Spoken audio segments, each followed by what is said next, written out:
Well, good morning, everyone. Thank you for coming to Grand Rounds. Rick Page is at a meeting and unfortunately couldn't be here today.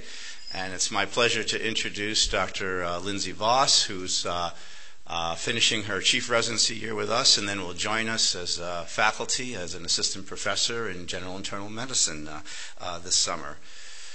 Dr. Voss is a magna cum laude graduate of Kalamazoo College with honors in biology, academic scholarships and awards, and she had a Howard Hughes Institute Research Award recipient. She received her MD from Georgetown, where she was a health justice scholar, sat on the medical student alumni board, and was a homeless shelter volunteer. She, fortunately for us, decided to return to Wisconsin and join the UW for her internal medicine residency and chief residency, where she has been an impressive educator of students in all 4 years of the School of Medicine and Public Health curriculum. She has helped formalize our Teach Educator pathway, contributed greatly to clinical and education committees in our department, and attended at the VA and Stoughton hospitals, supervised students in Madison's homeless shelter, and directed our curriculum this year, including this year's Grand Rounds series, which has been superb, and it is befitting that she will be our final speaker for the season. Dr. Voss will offer us her thoughts and insights on optimizing the clinic in clinical training as an X+Y Schedule the Answer. Thank you for presenting Grand Rounds, Dr. Voss.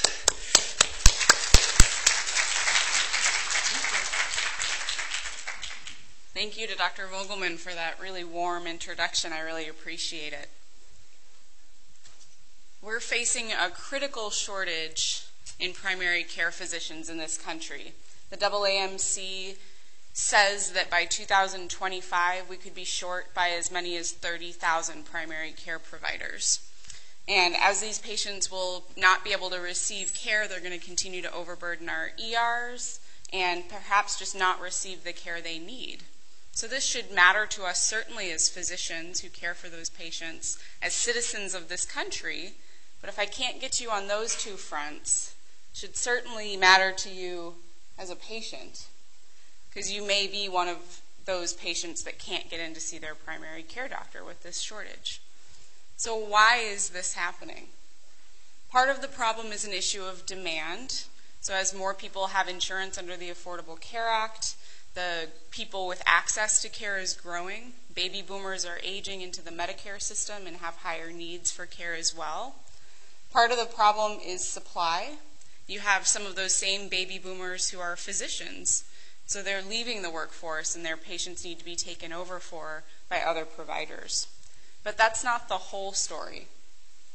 If we look at medical student career choice coming out of school over time, in 1997, if you look at the black bar here, almost 60% of graduating students chose a career in something for primary care. If you fast forward to 2008, that had dropped dramatically to only 30%.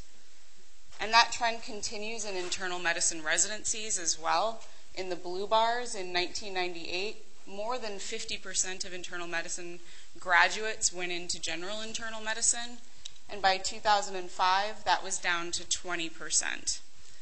It was largely surpassed by the rise in subspecialty training interest, and also you can see in green here the rise of the hospitalist as well. So medical schools have looked at this. Why are students choosing to move away from primary care? And there have been some things that they've identified. First being having very high educational loan debt makes you less likely to go into primary care because there's a fear that you won't have the compensation on the back end to pay off those loans. Coming from the most expensive medical school in the country, I can tell you that's a real fear. There's also this, I think, common sense trait that if you gave low assessment to your primary care experiences in medical school, you're not likely to choose that field. Being male, being young, and being single all make you less likely to go into primary care. Not having rural electives available to you to see what type of scope of practice you could have in primary care impacts this choice. And actually having physicians as parents decreases your likelihood to go into primary care, which I found pretty interesting. And finally, there's this last measure that I think is harder to measure, but certainly important. If the culture of your medical school doesn't embrace and elevate primary care, people are less likely to choose it if it doesn't have the prestige attached to it. So what have medical schools done about this? There have been some innovations. If you look at UC Davis and Kaiser Permanente, they created this program called the Accelerated Competency-Based Education in Primary Care, where once you enter this program, they sweeten the deal by shortening your medical school to 3 years, and then you have guaranteed placement into one of their 2 residencies with the idea that you go into primary care from there. Lots of programs, Duke is just an example here, have developed these primary care leadership tracks for their medical students. And Wisconsin has done an excellent job with their Wisconsin Academy for Rural Medicine, not only training primary care students, but getting them out into those rural electives that I mentioned earlier. Residency programs have followed suit with primary care tracks. Unfortunately, nationally, only about 50% of residents graduating from primary care tracks actually go into primary care. I've shown the smiling faces of our track here at Wisconsin because we do much better than that. It's close to 80%, but still, that's a disheartening number nationally. But the trick with a primary care track is that you have to know you want to go into primary care coming into residency. What about those residents for whom that's not the case? I bring you to my own personal statement that was dug out of my residency application file with alarming speed by Vonnie. I'm not going to read it all to you, just suffice to say that it's insightful and really moving. You'd be touched.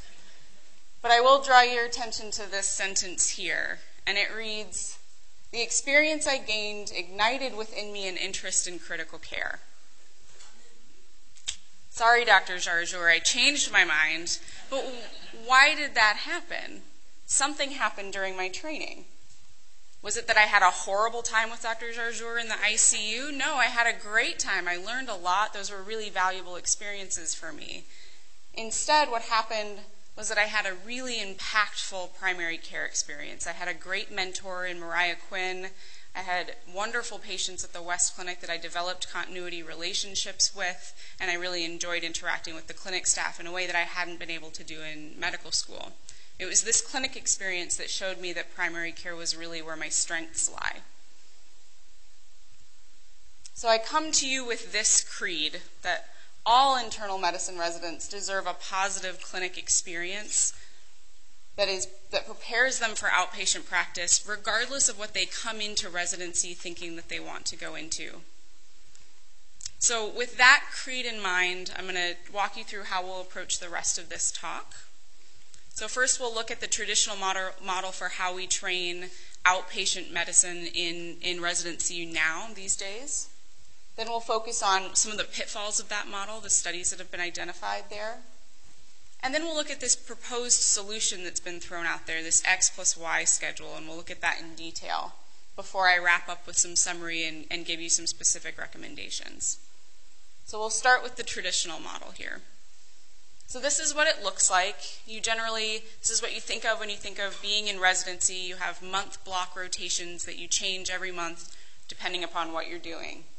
During those weeks, you generally have a half day of clinic on the same day of the week every week, and those clinics march through your training regardless of what rotation you're on. I think UW does this model very well, so I've used it as an example here. And we have just that, this half day of continuity clinic once a week with a consistent preceptor that you see every week. The caveat being that these clinics do have to get canceled on post-call days to respect duty hours.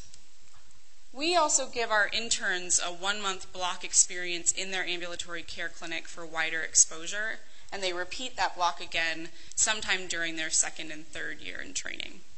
Something that's really unique to UW is this second half day of subspecialty clinics that our 2nd and 3rd years have available to them, so they get to choose what subspecialty they'd like further outpatient training in. It allows the primary care doctors to have more experience in their ambulatory clinics. It allows the subspecialists to develop relationships in their own field. It's really an asset to the program. So what are some of the pros and cons of this traditional model? Largely, you get consistent staffing with this. The same attending is usually able to staff with you every half day of the week, and so you get to develop that mentoring relationship. It's also thought that since a patient is signing up for your panel and knows that you're going to be in clinic that same half day every week, that time frame works for them, and they have access to you every week. So you should have, presumably, pretty decent patient continuity with this model. It's also neutral to electives, so you're allowed to have the same elective time you otherwise would because clinics march through no matter what you're on. You're not beholden to the ward rotations in that way. You also have great schedule flexibility, again, because the clinics are scheduled largely independent of what rotation you're on. You can move your schedule around and it doesn't really impact the clinics too much. I think this is an important one here in that this model really models what attendings do out in the world. Most subspecialists, if they're attending on the inpatient consult service, for example, are also still going to need to be engaged with their clinics and their outpatient side of things. And so getting exposed to this early might be a good thing for residents. There's a flip side to that, though, in that it does create this inpatient-outpatient conflict for residents.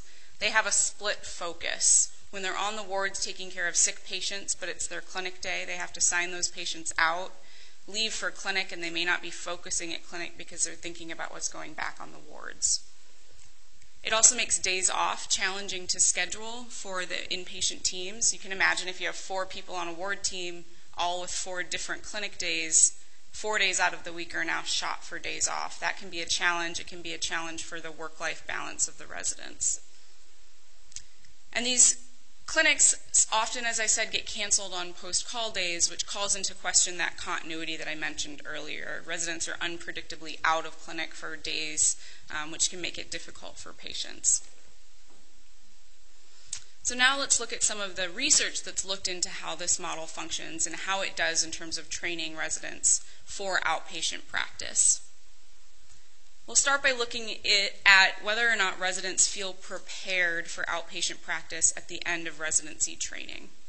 So this study surveyed national internal medicine residents and asked them their comfort level in taking care of various diagnoses on the inpatient side of things and the outpatient side of things at the time of graduation. On the inpatient side, they looked at 4 measures of common diseases that you would see on, say, a hospitalist service. And luckily for them, on 3 out of 4 of those, they had greater than 90% confidence that they'd be able to take care of those diagnoses. These residents felt good about the inpatient setting.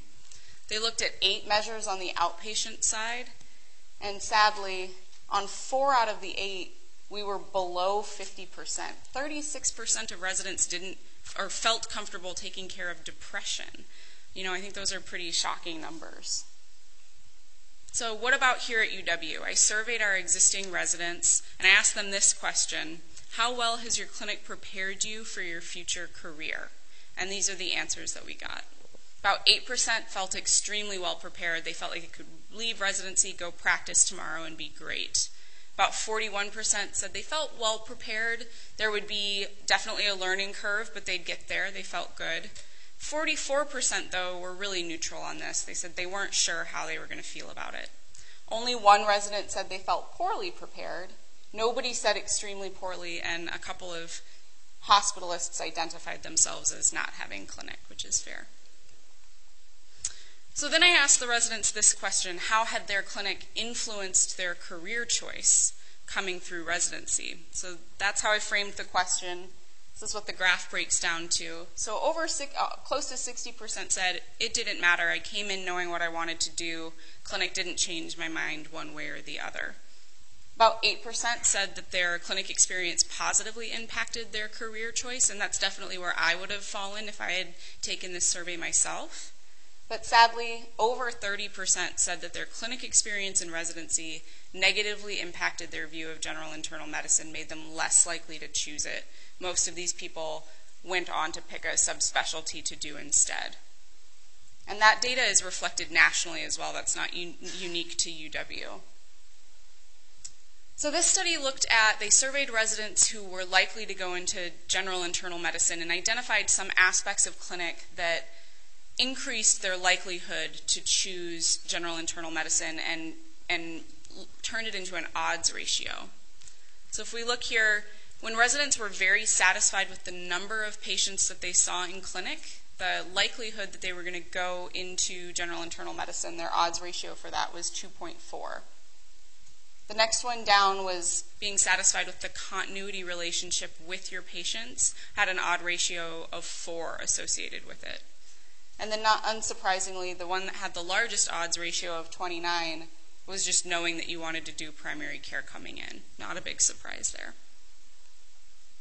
So I've showed how outpatient training is important for those going into general internal medicine, but I would posit that it's really important for all residents, not just those heading into a generalist career. And here's why.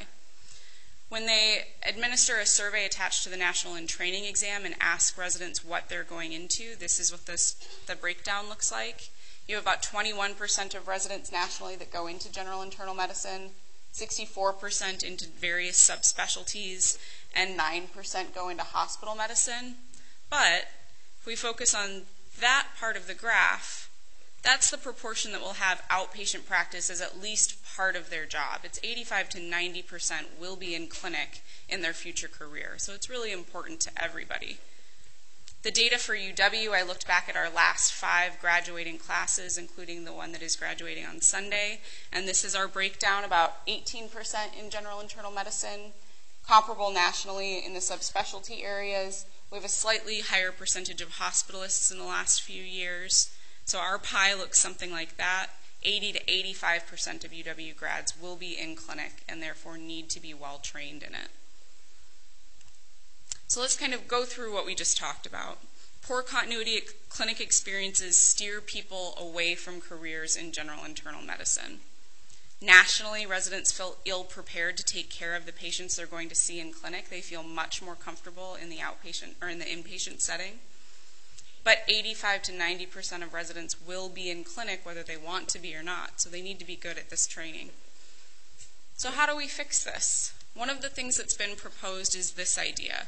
What if we separate inpatient and outpatient training so that they don't conflict with each other, so that residents can really focus when they're in clinic? A lot of professional groups have come out with this concept in curriculum redesign task force statements. The first was SGIM's task force report in 2005. In part of that report, it says there must be a better balance between educational experiences in the ambulatory and hospital settings. The following year, Aptum came out with their report, and in it they said that ambulatory block rotations allow residents to focus on the ambulatory population without the distraction of inpatient responsibilities. ACP that same year came out with their statement. They stated that good training provides longitudinal ambulatory experiences that are independent of inpatient responsibilities, so echoing that same sentiment. And then the AAIM came out in 2007 and worded it quite strongly, saying that ambulatory education should be designed so that it is patient-centered and attractive to residents by eliminating the current conflict between inpatient and outpatient responsibilities. They then went so far as to propose how programs should be doing that with this statement, that frequent interspersing of ambulatory blocks between inpatient blocks or a prolonged continuous period of ambulatory training is the way that we should be moving. And so out of this call from change from all of these groups, the ACGME came out with their 2008 program requirement updates, and it was part of that update that they specifically identified this, that programs must develop models and schedules for ambulatory training that minimize conflicting inpatient and outpatient responsibilities. So no longer is this a recommendation, this is a program requirement from the ACGME. So how did people go about doing this? They invented the X+Y schedule model, and this is what it looks like. So the X stands for those normal rotations that you think of, blocks of time that you spend on the wards or in the ICU or on an elective. But what it adds is the Y component. You have this separate outpatient block experience that's pulled away from the normal inpatient rotations, and you have no clinic generally during the X block. Most programs went to a 4+1 system, so 4 weeks on your given rotation and then a week in clinic, but some did 3+1, there's 5+1, there's 6+2, And then some got really crazy and went to like a long block format with longer stretches of time in the clinic. So if we compare it to our traditional model that we looked at earlier, this is what the 4+1 schedule would look like. So you have these 4 weeks on an inpatient rotation that are in no way broken up by clinic experiences, and then you have a dedicated week of clinic at the end there. So nice separated experiences. So what are the pros of this proposed model? People say that you don't, without these outpatient duties while on inpatient rotations, you can focus on the ward when you're there, and you can focus in clinic while you're there, really give each their full attention. You also, from a resident work-life balance perspective, you get a guaranteed weekend off every month, which is nice for resident morale. So that's been a pro. And some have argued that because you're in clinic then for a whole week at a time on regular intervals, that you're better integrated into the clinic structure and how it functions than just popping in for a half day here or there. And once this schedule is implemented, it is generally easier to continue to schedule moving forward because you can kind of plug residents into existing blocks and it moves freely. On the con side of things, though, it was really not clear how this was going to affect continuity of care. Some argued that it would make it better because residents would be in clinic for that week on more variety of days. Others argued that it would hurt it because you would have these 4-week stretches of time where residents weren't in clinic at all, and that would be hard on patients. There's also less flexibility in scheduling because you have that Y week that has to stay fixed. You have to move things around it, and moving for weddings, funerals, life events can be challenging in that model. It might also reduce time that's available to residents for electives. That Y week has to come out of somewhere, and it's definitely not coming out of ward coverage for the inpatient services, so it's got to come out of elective time. And I will also point out that jeopardy, so the time that residents are available to be pulled to cover a necessary service if someone gets sick, is always going to fall during that clinic week. You're not going to pull a ward resident to cover another ward resident absence. They're going to get pulled from their clinic, and so that kind of devalues the outpatient experience if you're considered expendable in your own clinic. So Tulane was the original program to roll out X+Y, and they did it more than 10 years ago.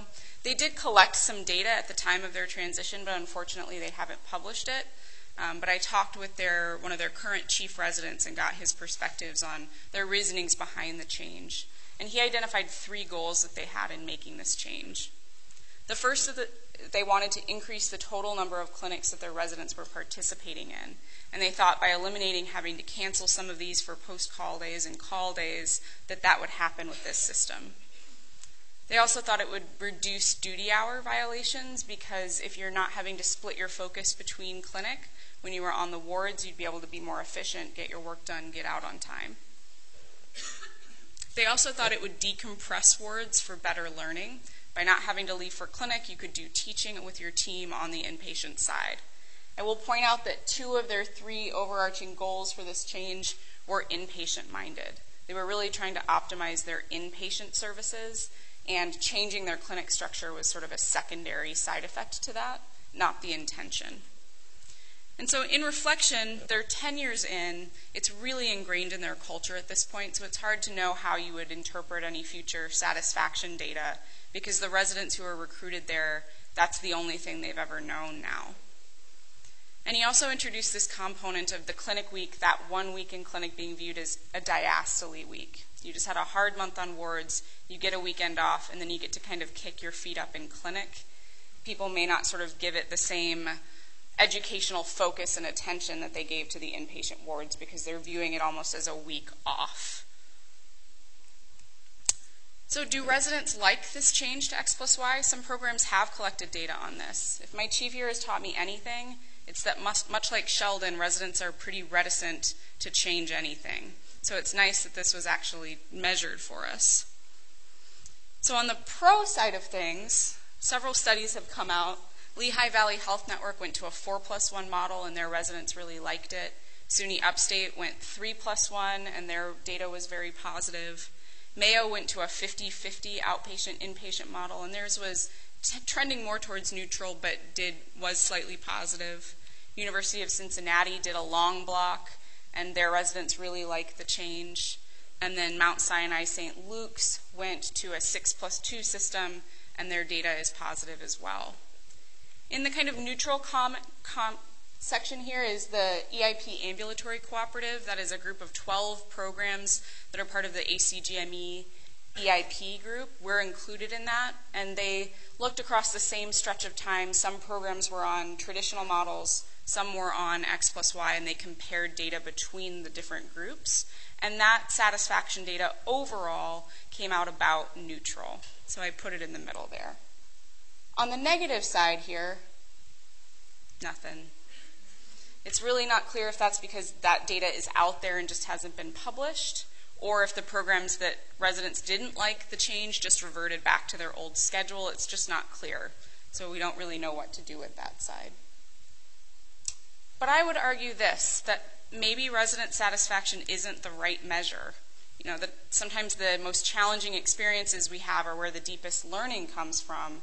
So maybe what residents like, much like broccoli, is not what's truly best for them. So with that in mind, let's look at some of the objective measures that have been looked at.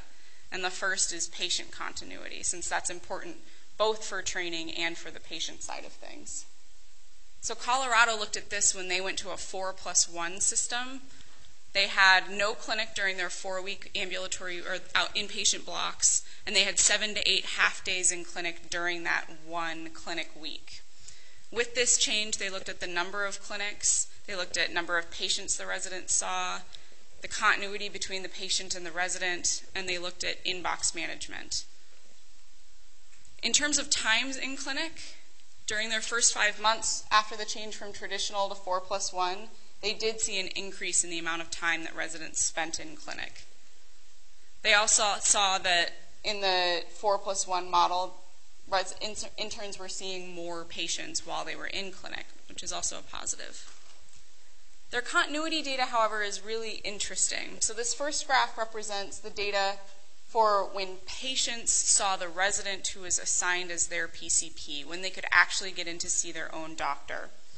And it wasn't statistically, was statistically significant, but continuity from the patient perspective declined in the 4+1 system, probably because of that 4-week stretch that residents were unavailable to their patients. But if you view the flip side of it, so how many clinic visits during their time in clinic were residents seeing patients that were part of their panel, from that perspective, continuity actually increased for the residents. So it was, from a purely resident standpoint, it did improve slightly, but from a patient standpoint, it declined. If you look at how involved residents were in inbox management, and this is looking at triage encounters, how often residents were involved in those, it wasn't significant, but it fell over the course of the implementation, probably because, again, 4 weeks out of clinic, you stop paying attention to your inbox, especially if you're on a different EMR. Labs handled by the residents actually went up, and this is probably because most lab results come back well within a week, so they were probably still sitting in their outpatient clinic when the results came in, were better able to handle it.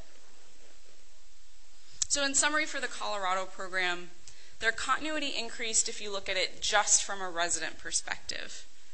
Residents managed more of their own lab results, which is great, and they had increased time in clinic and clinic visits. However, this was a limited study. They only looked at 2 of their 7 clinic sites because those were the only ones on Epic where they could pull the data.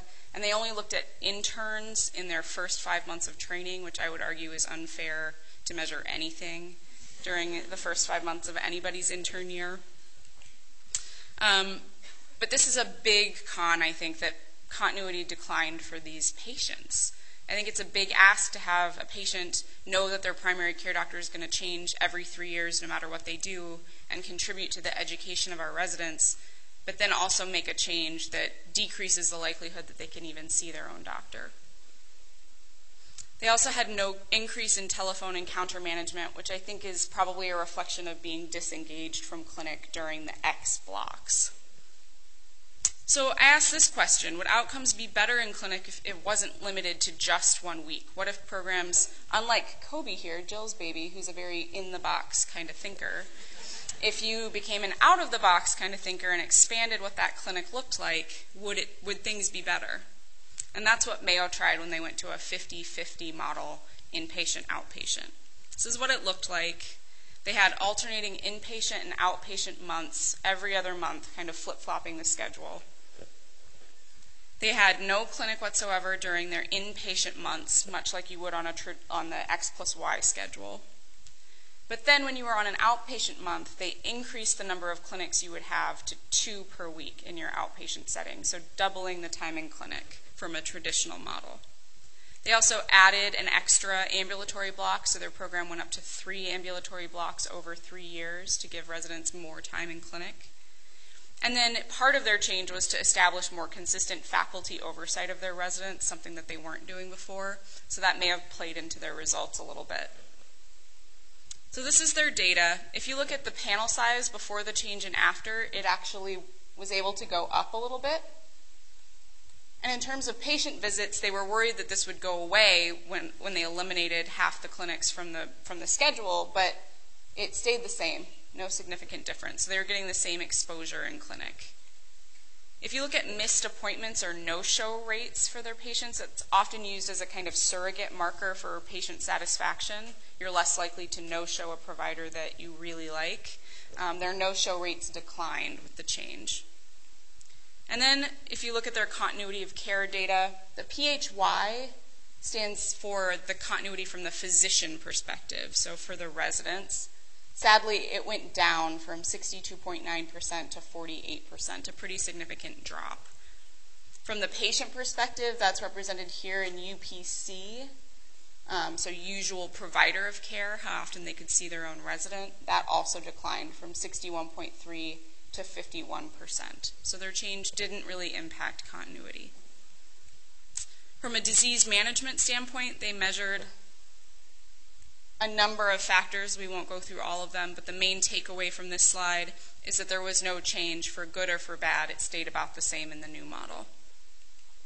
From a satisfaction standpoint, they do survey their patients, and the surveys were quite high in the before model anyway, but they stayed the same, no change. So even though there was a decline in continuity, it wasn't reflected in the patient satisfaction. They administered this survey. It was the safety and teamwork environment survey to the residents, sort of a marker of how the residents feel about the care that's being provided by the clinic as a whole. And that data improved in the new model. Residents felt better integrated into the clinic structure. From an educational perspective, the chiefs will be happy to learn that residents made it to more conferences after their change. From a resident satisfaction perspective, there was no significant difference when they just asked them how they felt about their clinics. But from a resident performance standpoint, so when the attendings graded the residents on their performance in clinic, the grades actually went up. So in summary for the Mayo program, I really like just even the change of the name for this program. It emphasizes that 50-50 inpatient, outpatient, those are equally important experiences. Even if it didn't really overall increase the amount of time you were spending in clinic, just by name alone, it gives equal weight to those two experiences. There was no decrease in patient satisfaction despite a decline in continuity. They had improved conference attendance, improved faculty evaluations, and the residents were more comfortable in clinic. It was also neutral to electives. You didn't have a Y week that was taking away from that time. It was incorporated into their traditional schedule for the most part, so it would be neutral from that perspective. Unfortunately, it had a decline in continuity from both perspectives, probably again because you had a whole month without any clinic. And I will point out that the jeopardy burden here is still going to fall on those outpatient months. So what if we got really creative? What if you were in clinic for an entire year? Some of our inpatient-minded residents, very, very skeptical about this. But that's exactly what Cincinnati did. They went to an ambulatory long block system. And their hypothesis was that 1 year of true continuity would be better for care and education than 3 years of non-continuous care. Their goals in doing this were to reduce this dictated inpatient-outpatient conflict that the ACA-GME laid out. They wanted to provide protected time for learning in the ambulatory setting, and they wanted to improve a sense of satisfaction and reward, again, in the ambulatory setting. So notice, unlike Tulane, 2 of their 3 goals here were focusing on outpatient education. That was really the impetus behind the change.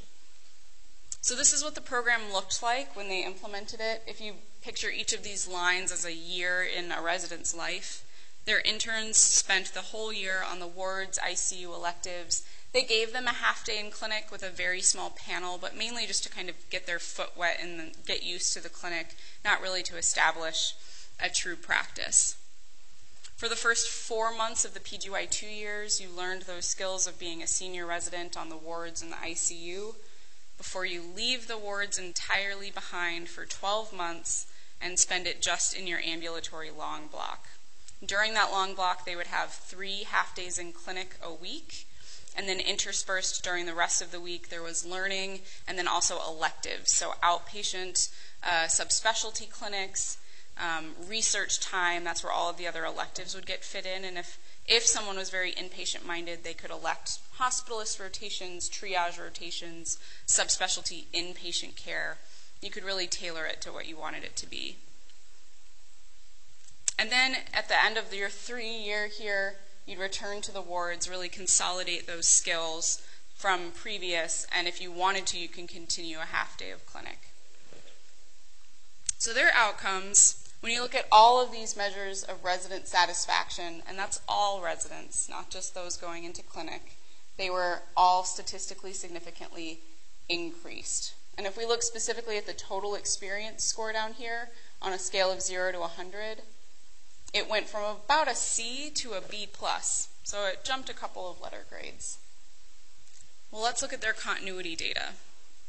In terms of percentage visits of patient visits with their continuity resident, they had a significant increase with the change to the long block. They had a 43% increase in residents being involved in their own telephone encounters, and if you take all things together, telephone, clinic visits, inbox, email, all of that, overall, they had an 18.9% increase in resident contact with all of the things that an outpatient doctor does in the clinic experience. From a patient satisfaction perspective, they did have Press Ganey data for their residents in clinic, the year before the change, the year of the change, and the year after. And as you can see here, they had a small but significant rise in their patient satisfaction markers with the change. So in summary for the long block, their goal was to improve clinic training. I think that deserves some emphasis because you can't expect clinic to get better if your goal in making a change was to make something else better. It improved continuity for patients and residents. It increased resident satisfaction, and there was a small measurable improvement in patient satisfaction too. But this was a very expensive change. So you pulled a third of the program out of the ward rotation. They had to hire a lot of new hospitalists to cover that. So it would take a big oversight by the hospital to make that happen.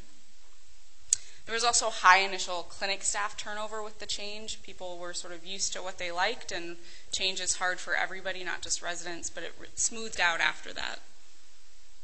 And I think this is a big point, that though continuity improved for a year, it was really only for a year, because then a new resident comes into long block and that patient is seeing a new provider. In subsequent, they've continued to look at this data, and they do see a dip in patient satisfaction with the turnover of residents, but they say it never goes back to the pre-implementation baseline. I will also point out, I think this is a big one, that this is going to create a very intense block when you're not on the ambulatory time. That intern year and those experiences in second and third year on the wards are going to be very ward heavy, maybe not great for work-life balance. So let's look at the X+Y model and redesign models overall. These non-traditional schedules were conceived with the concept that they would reduce inpatient and outpatient conflict, which I think they largely have done. They're generally well received by residents. Their satisfaction data goes up. But in most cases, outside of that long block for patients, continuity falls. Elective time suffers because that Y week has to come from somewhere. And as of right now, the whole impetus behind this change, there's just no data to say whether or not this affects resident career choice. We just don't know one way or the other. So let's round it out, kind of go through things again, and I'm going to give some specific recommendations of where to go from now. So you're getting my deep thoughts. What would a perfect schedule look like if we take all of this together? It would reduce the inpatient-outpatient conflict. It would maintain continuity both for residents and for patients. It's good for the patients, obviously. It gives residents a more likely chance to go into primary care if they have good continuity. It would emphasize ambulatory training. Even if you didn't actually put in more clinic time, just giving it equal weight in the mind of the program with inpatient training is important. And it would maintain existing strengths and culture of a program. I think that's important. The things that have continued forward through the years have done so for a reason, and you don't want to wipe those clear. So here's my proposition. We would go inpatient, outpatient, alternating months, much in the way that Mayo did, and much in the way that the chiefs strive to make the schedule now. Unless residents really request it, we try to alternate tough blocks with outpatient blocks. During the outpatient months, I would give residents 2 half-days in clinic a week. So they would have 8 clinics over the course of this month. For the interns, both of those clinics would be in their continuity clinic. And then the second and third years, we would have the numbers. If they wanted to change one of those to a subspecialty clinic, they could do so. So maintain that part of our program that people hold dear. But this leaves us with this month here. 4 weeks with no clinic that we've proven time and time again is a detriment to training and a detriment to continuity. So I would address this by putting an entire day of clinic once in the middle of the month. So it would give patients a chance to see their provider at no more than a 2-week interval. So it would allow closer interval follow-up for the patients. And by making it an entire day rather than a half day, if you were on a ward service, you wouldn't report to the wards that day. You'd go straight to the clinic, focus on your clinic day, and return to the ward the next day. And so it still would keep that separation between inpatient and outpatient duties. So let's take it back to the very beginning with this primary care shortfall that we're facing. Increasing NP and PA programs is not going to be enough to compensate. We need more physicians going into primary care fields. That's just the truth of it. So I think we definitely owe it to residents to get excellent training in outpatient medicine so that at the very least we're not steering them away from outpatient as a practice option, but hopefully showing some of them that that's really a great place where they would thrive. Currently, residents feel ill-prepared for outpatient practice, and we need to do better than that. And residents are less likely to choose primary care careers after spending time in their clinics because they feel this conflict, and we need to change that.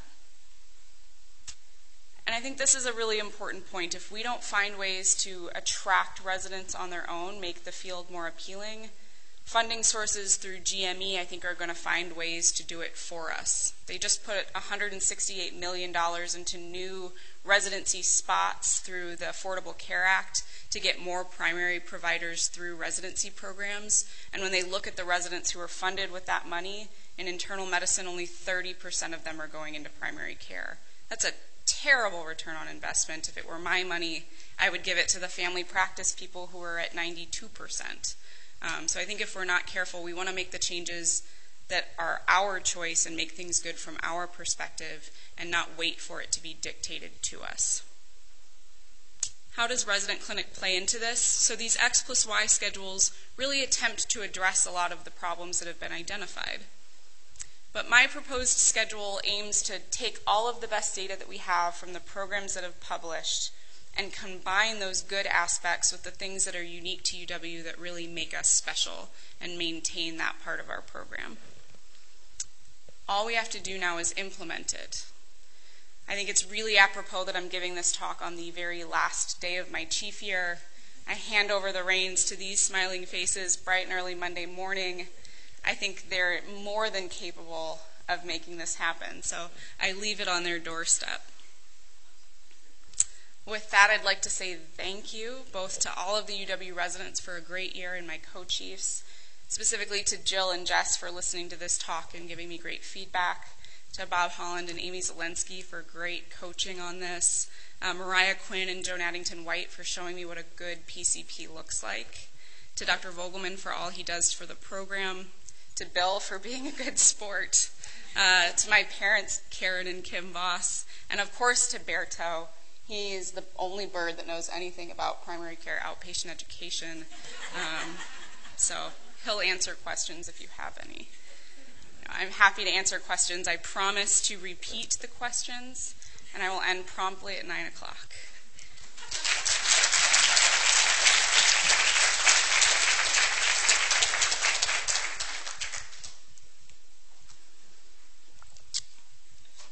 That was outstanding. First, I just wanted to let you know that losing to Johnny Addington-White is almost as good as winning. That's fair. Second, my question is about the outpatient months. Why only 8 half days when there's actually plenty more half days in a month? Well, so the question was, why put only 8 half days in my perfect schedule? That's a great question. I think because there are lots of really great things that we do in the outpatient arena right now. We have subspecialty clinics that people get into. That would be where research time would fall. That's where a lot of really important experiences happen. So we wouldn't want to remove those entirely. We would just want to make sure people were getting to spend more time in their clinic. Doctor? Hey, Lindsay, that was a great talk. And as a clinic attending, I wonder if any of the studies looked at clinic attending satisfaction with different schedules like this as well. So the question was, is there data showing whether or not the clinic attendings are satisfied with the new schedule or not? And the answer is yes. I don't want to misquote it to you, but I'm pretty sure for the most part, attendings like it better with the change, actually, to X+Y from traditional. Joni. Thank you very much. That's a great talk. I guess I have a comment and then a question. Sure. The comment is, I think everyone needs to understand that one of the greatest impediments to outpatient training is the needs of the hospital. So that is very true in our hospital. It is much cheaper to have residents do inpatient boards than it is to hire nurse practitioners, other physicians. So one of the things we struggle with in the residency is the high demand from our ICU, our cardiology wards, from other wards. So that's a service versus education conflict. And that is very real in this hospital. I think we in the residency are constantly trying to work on that. But it's ironic that Medicare, GME wants to support outpatient physicians, yet they don't really, they give the money to the hospital, is then paying for inpatient wards for residents. So there's a real conflict there, and we certainly, and some of these other places, the Harvard programs, Mayo, that have so much money, they can supplement that a lot better than public hospitals. I guess the other thing I just wondered in your study of our program was, did you break that down between UW, VA, primary care, non-primary care? You know, I didn't. The sample size was about 40, and I felt if I broke it down by who was where, I'd probably be able to figure out who they were. So I wanted to maintain their anonymity. So I didn't do that. Yeah. Yes. With respect to your outpatient month, have you considered sort of upscaling it as the resident goes through the 3 years? That is to say, maybe 8 blocks, 8 half days during the first year, and then maybe more during the second, or particularly the third year, so that the resident has more of a feel of what it really is like to be an outpatient physician. So the question was, could you upscale the number of clinics from 8 on up as the resident progressed through residency so they could really get an experience of what it was like to be a in practice. And I think that's a really excellent point. I think the best way to do that is to maintain these ambulatory blocks that we have now, where the whole rotation, so the whole month, is 9 half-days in clinic a week for 4 weeks as essentially an outpatient primary care physician. So they're already doing that in their intern year, and they're already doing it at least once, either PGY2 or PGY3 year. I think that's where they get exactly that, what it's like to practice.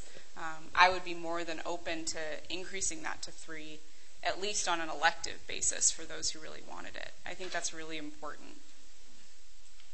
Yes, Dr. Jardor. So the way that you had it laid out, it would seem that every resident would have 50-50 time, inpatient, outpatient. Do you think that there would be a value to having it 60-40 or 75-25 so that we have an inpatient track resident and an outpatient track resident? So the question was, could you change that 50-50 ratio essentially to create tracks for people who are interested in inpatient versus outpatient? And you certainly can, and places have created hospitalist tracks as well as primary care tracks. I think there are still pretty strict requirements in terms of how much inpatient time every resident needs and how much time you can have on the wards without any clinic. It's limited to 4 weeks, and then you have to be back in your continuity clinic. So I think the way you would do that is just use this outpatient month as the place where you can fit in those different electives that create those tracks for residents. So maybe on an outpatient month, a hospitalist or ICU-minded resident could do a hospitalist elective, a triage elective.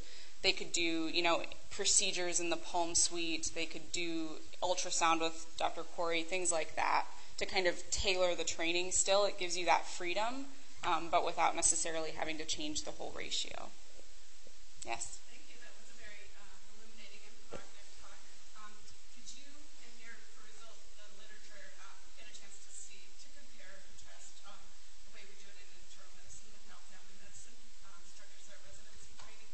That's a really great question. So the question was, is there data, did I see anything about sort of how internal medicine and family practice do things differently? And I briefly sort of breezed through that data while looking, but I didn't go into it deeply. I know family practice by nature spends less time on the inpatient ward than we do, which is going to give them more time in outpatient land. But they also, it's such a different training model because they also have to learn peds and OB. So it's hard to kind of compare the two. Their data for feeling comfortable with outpatient diagnoses versus inpatient diagnoses is available. They're less comfortable on the inpatient side, but had some sort of similar patterns on the outpatient side. It wasn't all that much better.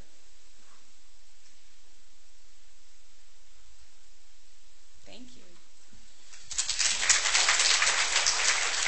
Well, I want to thank Dr. Voss for a very thoughtful grand round, something for us to think about here, even programmatically here, and for creating the grand round series with Dr. Page this year and finalizing it with such a wonderful grand rounds for us. Thank you, Lindsay. Thank you.